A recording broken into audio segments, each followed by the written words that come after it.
जी sir, नमस्कार। आपका स्वागत है। मेरा नाम मोहन छिंटा है। सड़क पे आने का रीज़न ये है सर कि पिछली 29 तारीख को यानी परसों हम यहाँ पर पहुँचे थे।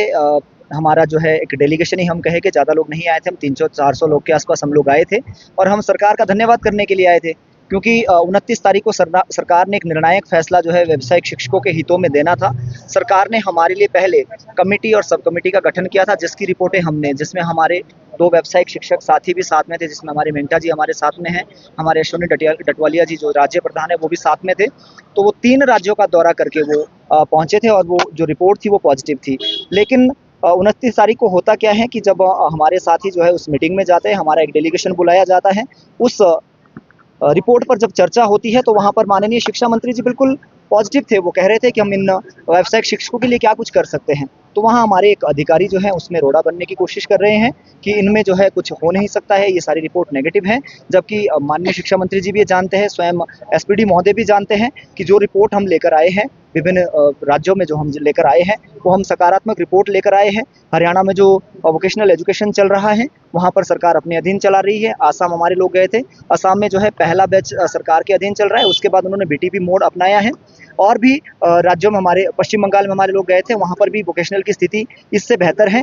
तो जब सरकार ने वो फैसला हमारे हित में नहीं दिया तो उसके बाद हमें सड़कों पर उतरना पड़ा। और अभी तो हम देख रहे हैं कि यहाँ पर ये सिर्फ हमारा डेलीगेशन है, इसमें हमारे राज्य कार्यकारिणी, जिला प्रधान और हमारे जो ब्लॉक प्रेसिडेंट्स हैं वही पहुँचे हैं।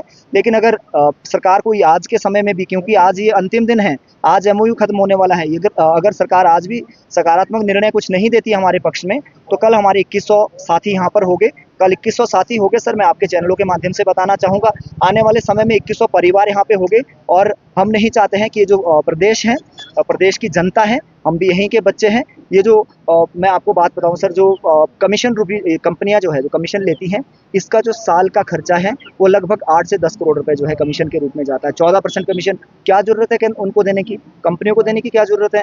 देश की जनता है, देश के बच्चे हैं, देश के टैक्स पेयर का पैसा है, तो वो पैसा हमें क्यों नहीं मिल रहा है?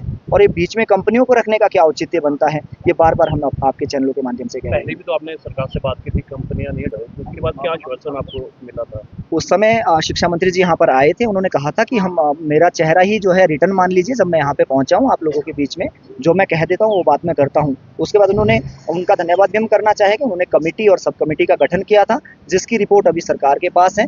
लेकिन दुर्भाग्य की बात ये है कि अभी भी जो हमारे आला अधिकारी है, उन्होंने अभी तक भी उसको स्टडी नहीं किया है सर। ये बड़ा दुःख का विषय है और यहाँ पर सभी हाईली क्वालिफाइड लोग हैं सर। ये जो है पूर्व के समय में आपको भी पता है, we are all MBAs, BTechs, MTech, MCom, सारे लोग यहाँ पर बैठे हैं, सड़कों में बैठे हैं। तो सरकार की ऐसी क्या मजबूरी है कि उसको एमओयू को समझने की कोशिश, और ये समय से पहले ही, और कंपनियों का शोषण देखिए आप, समय से पहले ही जो एक्सटेंशन लेटर हमारे लोगों को भेज दिए हैं। 26-25 तारीख से जो इन्होंने भेजने शुरू कर दिए, जबकि आज एमओयू की लास्ट डेट है, आज एमओयू खत्म होने वाला है। तो ऐसी क्या मजबूरी है कि ये जो एमओयू सरकार समय से पहले कर रही है।